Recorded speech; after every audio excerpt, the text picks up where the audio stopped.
Selama beberapa dekade, hanya ada dua cara bagi jet tempur dan pembom untuk membawa dan meluncurkan rudal yang diluncurkan dari udara. Rudal-rudal itu dibawa secara internal di dalam ruang bom pembom atau digantung, yaitu dipasang secara eksternal pada pylon di bawah sayap dengan pengait. Kedua metode ini telah dan terus menjadi sangat efektif, hanya dibatasi oleh jumlah rudal yang dapat dibawa oleh pesawat tertentu dalam satu penugasan dan jumlah pesawat yang dikerahkan dalam suatu operasi. Sekarang Amerika Serikat telah membalik keadaan sepenuhnya. Pentagon telah menemukan sistem baru yang cerdik yang menjanjikan untuk secara signifikan memperluas jumlah pesawat yang mampu meluncurkan rudal jelajah dan jumlah rudal yang dapat mereka bawa. Sistem Rapid Dragon. Ini tampaknya akan menjadi terobosan besar, terutama di kawasan Indo-Pasifik, di mana Amerika Serikat secara aktif mencari cara baru untuk mengalahkan dan menetralkan pertahanan udara Tiongkok. Yang lebih baik lagi, Rapid Dragon tidak memerlukan pembangunan peralatan baru yang mahal atau bahkan modifikasi drastis pada teknologi yang sudah ada. Idenya sangat masuk akal, hingga Anda heran mengapa belum ada yang memikirkannya sebelumnya. Inilah yang membuat Rapid Dragon unik dan bagaimana sistem ini dapat mengubah keseimbangan kekuatan di Timur Jauh demi keuntungan Amerika Serikat. Pada tahun 2023, Laboratorium Riset Angkatan Udara Amerika Serikat mendefinisikan Rapid Dragon sebagai kampanye eksperimen amunisi palet yang mengeksplorasi kelayakan dan keuntungan operasional dari menjatuhkan amunisi jarak jauh berbasis palet dari pesawat angkut yang sudah ada, seperti C-130 dan C-17 tanpa modifikasi pesawat.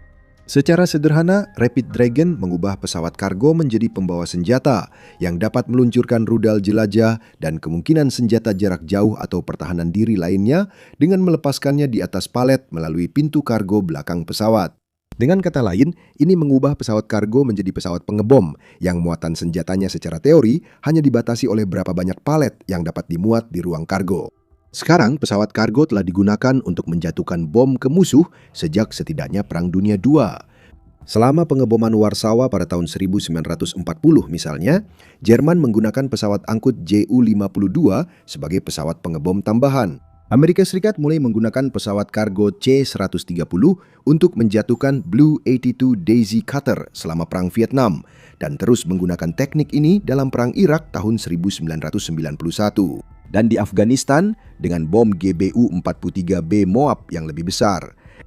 Tapi itu adalah bom, bukan rudal. Pesawat harus terbang jauh lebih dekat ke target mereka untuk menjatuhkannya dibandingkan dengan meluncurkan rudal jelajah jarak jauh. Risiko masih dapat ditoleransi jika musuh seperti Taliban di Afghanistan hanya punya pertahanan udara minim. Namun, menghadapi pertahanan berlapis yang canggih seperti di dalam dan sekitar Tiongkok, serangan bom karpet generasi sebelumnya seringkali terlalu berisiko bagi pesawat yang menjatuhkannya. Karena itu, dikembangkan rudal jelajah jarak jauh yang bisa diluncurkan dari luar jangkauan pertahanan udara, termasuk oleh jet tempur dan pembom canggih. Namun, masalah kapasitas peluncuran yang terbatas masih ada. Sekarang Anda tidak bisa langsung mengeluarkan rudal dari palka pesawat angkut seperti bom luncur. Namun Amerika Serikat telah mencoba berbagai cara meluncurkan rudal dari pesawat kargo sejak Perang Vietnam.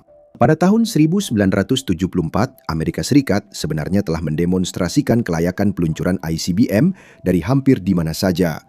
Ketika mereka melakukan uji coba peluncuran LGM-30 Minuteman sepanjang 57 kaki dengan berat 88.000 pon melalui airdrop dari pesawat C-5A Galaxy. Pada dekade berikutnya, alternatif berbiaya lebih rendah untuk pembom B-1 yang dikenal sebagai Cruise Missile Carrier Aircraft atau CMCA dirancang. Idenya adalah untuk mengkonfigurasi ulang badan pesawat kargo Boeing 747-200 sebagai peluncur rudal jelajah khusus dengan kapasitas 50 hingga 100 rudal AGM-86 ALCM. Rudal-rudal tersebut akan dilepaskan dengan cepat melalui peluncur putar di sisi ekor badan pesawat dan diarahkan secara dinamis oleh sistem kontrol di dalam pesawat. CMCA tak pernah sepenuhnya dikembangkan, namun Rapid Dragon mengadaptasi inti idenya mengubah pesawat yang ada jadi platform pembawa persenjataan jarak jauh dengan biaya lebih rendah. Konsep kunci yang membuat hal ini mungkin pertama kali dieksplorasi pada tahun 2003 oleh mahasiswa pasca sarjana di Institut Teknologi Angkatan Udara ketika mereka meluncurkan rudal dari bagian belakang pesawat angkut menggunakan palet yang dijatuhkan dengan parasut. Gagasan ini terus dikembangkan pada 2010-an dan berpuncak pada Rapid Dragon. Program ini diperkenalkan pada tahun 2019 dan dikembangkan lebih lanjut dari tahun 2020 hingga 2021 oleh tim Kelompok Pengembangan Angkatan Udara Amerika Serikat dan mitra industri. Uji coba awal di White Sands Missile Range di New Mexico selama tahun 2021 memvalidasi pelepasan rudal percontohan dari pesawat C-17A dan ECG-130SJ. Pada akhir tahun 2021, konsep tersebut sudah siap untuk diuji coba penembakan langsung. Dalam uji coba penembakan langsung pertama dan terakhirnya di atas Teluk Meksiko pada 16 Desember 2021, Rapid Dragon bersenjata menerima data target dari Node Komando dan kontrol jarak jauh saat terbang di dalam pesawat kargo MC-130J. Kemudian data tersebut digunakan untuk mengarahkan AGM-158B Joint Air-to-Surface Standoff Missile bersenjatanya atau rudal JASSM yang dijatuhkan dari udara dan berhasil melepaskan muatannya dengan rudal aktif yang menghancurkan target lautnya. Kurang dari setahun kemudian, pada November 2022, uji coba penembakan langsung pertama di teater Eropa berlangsung. Demonstrasi pelepasan JASSM dari MCU-130J menggunakan palet Rapid Dragon dilakukan di Undoya Space Test Range di Norwegia sebagai bagian dari latihan militer Atreus 2022. Dan sekarang, di tahun 2026, fase eksperimen telah selesai dan Rapid Dragon siap untuk beraksi. Pada bulan April 2026, Air Force Life Cycle Management Center atau AFL-CMC mengumumkan pembentukan Dragon Card, program resmi untuk mempersenjatai pesawat angkut dengan apa yang disebut sebagai amunisi berpalet. Itu berarti Rapid Dragon bukan lagi sebuah eksperimen. Ini adalah program militer resmi Amerika Serikat yang sudah dioperasionalkan. Penetapan ini merupakan langkah penting dan menegaskan betapa seriusnya militer Amerika Serikat terhadap proyek Rapid Dragon Card. Status program resmi proyek ini menjamin alokasi anggaran jangka panjang dan integrasi formal ke dalam perencanaan pembangunan kekuatan di masa depan. Pada Mei 2026, program ini memasuki fase transisi antara eksperimen dan penerapan operasional, dengan penyebaran diharapkan pada tahun 2027 melalui jalur akuisisi tingkat menengah Rapid Fielding Pathway. Cara kerjanya sangat maju secara teknologi, namun tetap sederhana. Rapid Dragon seperti ruang bom pintar sekali pakai dalam sebuah kotak yang dilengkapi antarmuka yang memungkinkan informasi penargetan dikirimkan ke amunisi dari pusat kendali tembakan jarak jauh. Rudal-rudal tersebut dimasukkan ke dalam modul peluncur berbentuk palet yang kemudian dimuat ke pesawat angkut. Pemuatan dilakukan dengan sistem penanganan kargo standar yang digunakan di seluruh armada komando mobilitas udara. Setelah dilepaskan dari pintu belakang, palet tersebut distabilkan dengan parasut sebelum melepaskan rudal jelajah secara berurutan di udara. Terdengar seperti solusi yang relatif sederhana dan berteknologi rendah, bukan? Memang begitu. Sistem ini memakai pesawat kargo militer standar Amerika Serikat tanpa modifikasi dan pelepasan rudal tidak butuh keahlian tambahan dari kru selain yang diperlukan untuk penerjunan udara biasa seperti suplai atau kendaraan. Tapi jangan meremehkan kecerdikan teknis dan prosedural yang membuat hal ini menjadi mungkin. Tidak seperti banyak program pertahanan lama, Dragon Card disusun untuk memaksimalkan hak data pemerintah dan menjaga kendali pemerintah atas baseline teknis. Menurut Ken Mueller, manajer program rekayasa sistem dan arsitek program di program Dragon Card benar-benar merupakan impian digital yang menjadi kenyataan. Ini adalah sistem yang lahir dari model-model rekayasa sistem berbasis model.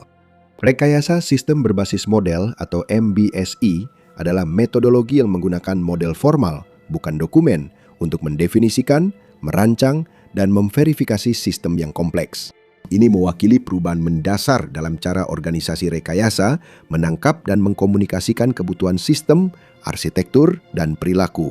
Alih-alih mengandalkan dokumen, MBSE menggunakan model terintegrasi yang dapat dibaca mesin sebagai satu-satunya sumber kebenaran. Jadi bagaimana hal itu diterapkan pada Dragon Card? Seperti dijelaskan Mueller, karena kami mengendalikan rekayasa, jika muatan baru butuh modul peluncuran lebih panjang, kami hanya perlu memodelkannya, menganalisis jalur beban, lalu mengirim model ke vendor produksi. Jadi, dengan merakit teknologi yang sudah terbukti dan ada dengan cara-cara baru, serta menjaga kendali ketat atas arsitektur digital, kantor program telah menghilangkan hambatan tradisional, memungkinkan peningkatan skala yang cepat dan pembaruan di masa depan. Lebih dari itu, sistem iterasi cepat modular ini sudah terbukti dalam praktik.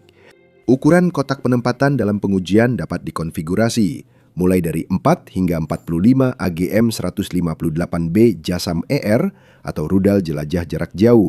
Namun itu bukan satu-satunya rudal yang akan diluncurkan oleh Rapid Dragon, Dragon Card. Dalam jangka panjang, menurut AFL-CMC, kantor program berupaya menyederhanakan ruang pertempuran dengan mengembangkan satu jenis amunisi udara ke permukaan yang umum, terjangkau, mudah beradaptasi, dan memiliki jangkauan serang jarak aman yang signifikan. Sekarang, desain rudal itu seharusnya memungkinkan untuk diluncurkan baik dari konfigurasi peluncuran palet maupun yang digantung. Namun, sampai desain itu benar-benar selesai, sistem Rapid Dragon Card telah dirancang untuk menangani berbagai jenis rudal jelajah yang sudah ada dan beberapa rudal baru. Sistem peluncuran berbasis palet ini dibuat Lockheed Martin untuk membawa dan meluncurkan beberapa varian JASSM buatannya sendiri.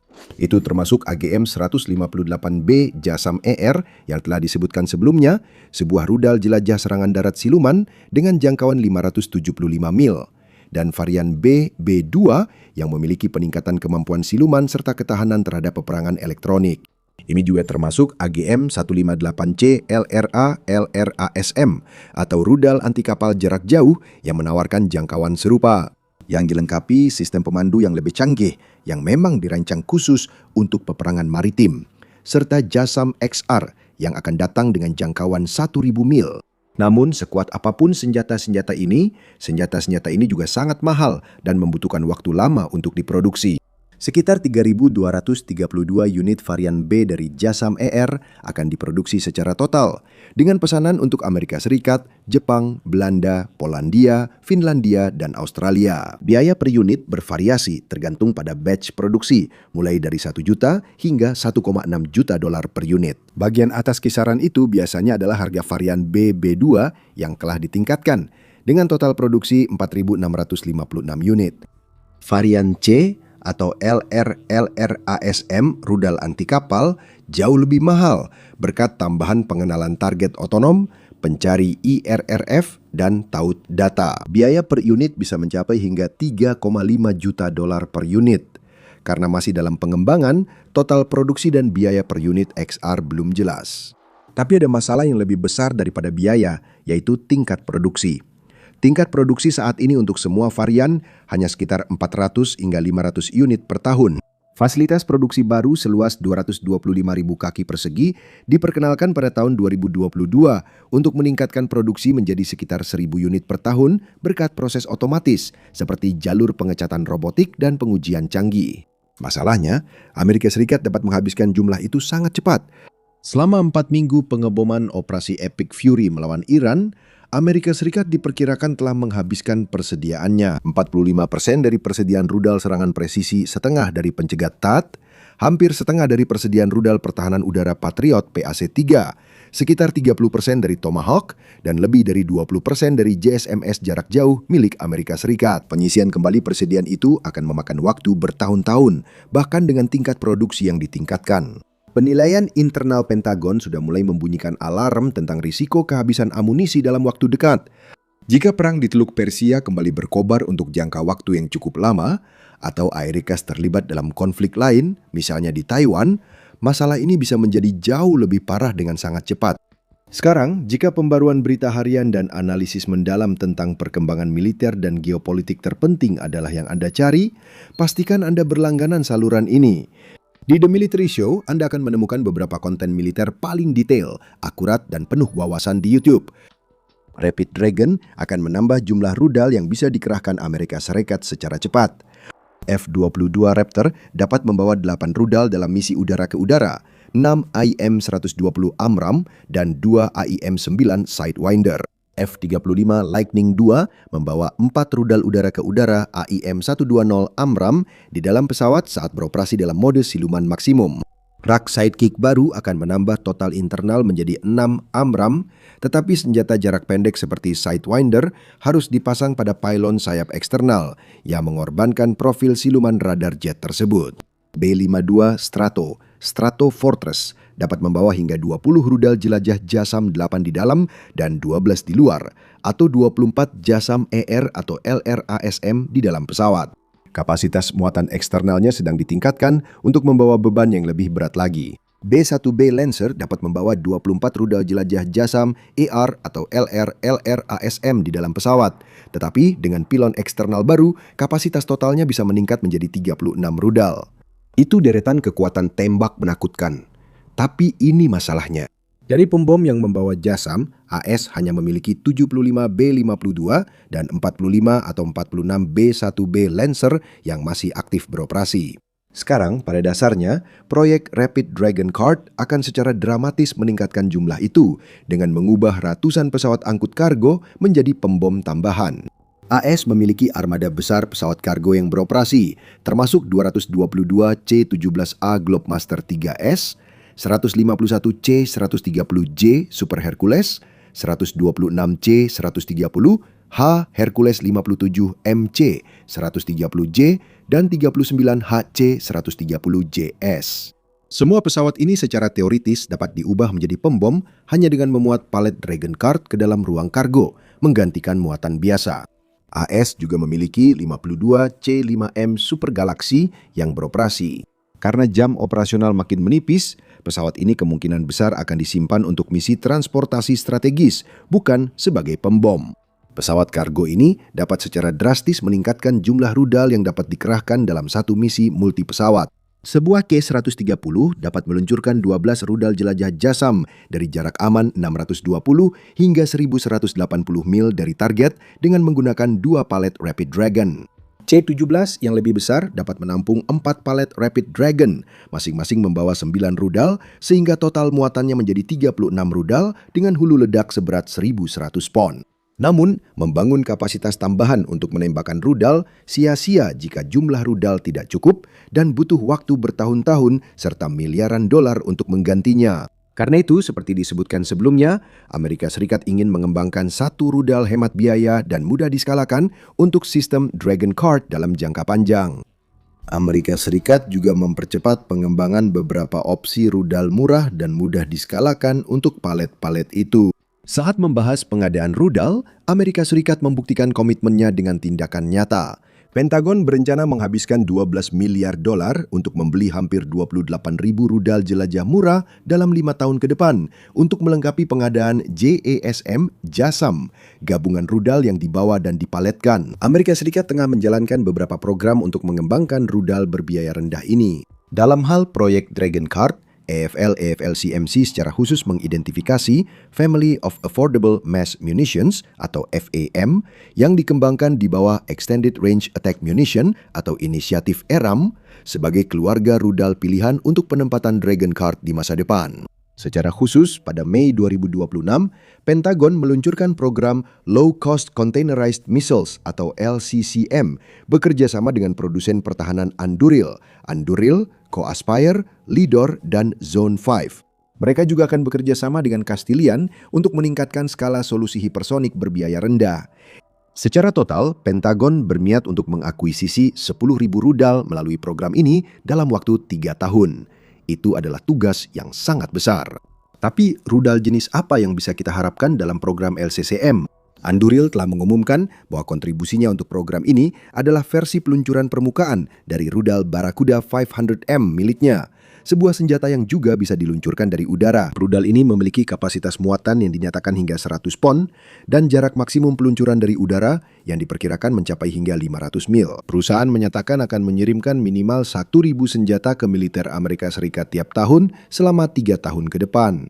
Lidor mengatakan akan menyediakan desain LCCM yang memanfaatkan pekerjaan yang sudah ada pada rudal jelajah kecil AGM-190, a small cruise missile SCM miliknya yang juga dikenal sebagai Black Arrow. Awalnya dikembangkan untuk Komando Operasi Khusus Amerika Serikat atau SOCOM, rudal ini membawa munisi seberat sekitar 200 pon dan telah mencapai jarak lebih dari 400 mil laut dalam pengujian. Perusahaan akan mengirim 3.000 unit sesuai kesepakatan kerangka kerja baru.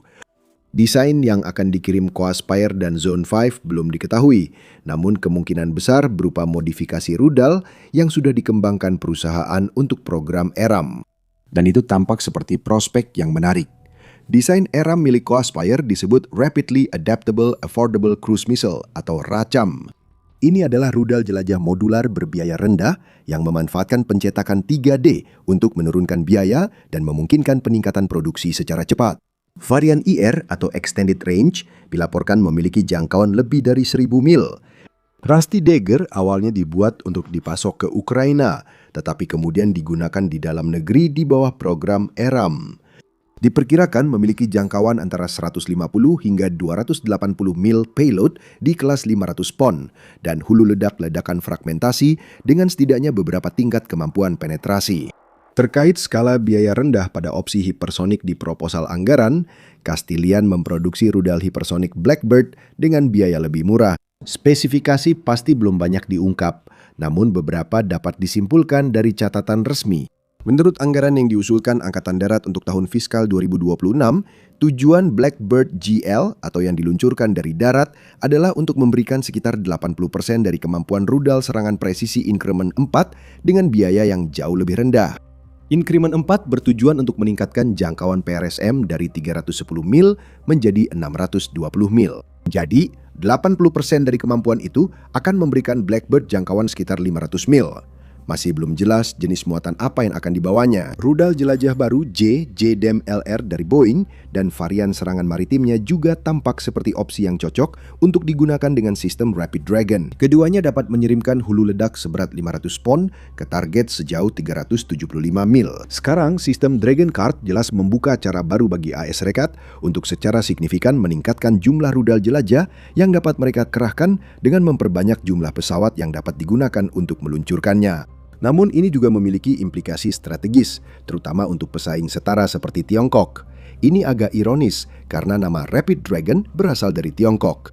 Nama tersebut berasal dari senjata pengepungan Tiongkok abad ke-10 yang menembakkan peluru beruntun, disebut Jilongche atau kereta naga cepat. Ini adalah sejenis busur silang yang dapat meluncurkan sejumlah besar peluru panah jarak jauh secara bersamaan dari jarak yang aman. Demikian pula, sistem peluncuran Rapid Dragon saat ini dirancang untuk membanjiri pertahanan musuh dari jarak aman, di mana pesawat peluncur tidak terancam. Sistem ini bisa cepat dikerahkan dengan armada angkut udara yang ada, memberi opsi peningkatan besar pada misi serangan massal dengan biaya dan pelatihan minimal. Selain menyediakan lebih banyak pembom lebih cepat, Dragon Card juga memberi IS variasi lebih besar dalam serangan multi-arah. Amerika Serikat kini dapat menggabungkan palet rudal jelajah berbiaya rendah dengan JASSM-IR dan LR-LR-ESM yang lebih canggih. Senjata yang lebih murah dapat membantu memenuhi ruang udara musuh, sementara JASSM-IR dan LR-LR-ASM yang siluman memburu target yang lebih bernilai tinggi. Penggunaan pesawat kargo sudah menimbulkan ambiguitas dalam perhitungan penargetan lawan. Apakah C-17 yang tampaknya tidak berbahaya itu membawa pasokan untuk pasukan AS Serikat yang ditempatkan di wilayah tersebut? Atau mereka siap membuka pintu dan meluncurkan puluhan rudal jelajah presisi? Perencana operasional Tiongkok tidak yakin apa yang dilakukan pesawat itu dan rudal apa yang mungkin diluncurkan. Ketika dikombinasikan dengan tautan data yang aman dan arsitektur penargetan jaringan, Dragon Card juga mendukung konsep peperangan terdistribusi yang semakin menjadi inti dalam perencanaan operasional Amerika Serikat. Dengan menyebarkan serangan jarak jauh ke seluruh armada pesawat angkut, bukan hanya memusatkannya pada sejumlah terbatas pembom atau pesawat tempur taktis, AS Serikat meningkatkan cakupan ofensifnya sekaligus sangat mempersulit pertahanan terhadap mereka. Itu sangat mengacaukan jaringan anti-akses dan penolakan udara Tiongkok yang dibangun dengan susah payah dan biaya besar untuk mempersulit operasi udara Amerika Serikat di seluruh kawasan Indo-Pasifik. Dengan menyebarkan kemampuan serangan ke seluruh armada pesawat kargo, Washington mempersulit perencanaan Tiongkok sekaligus menjaga daya tahan operasional selama kampanye yang berkepanjangan.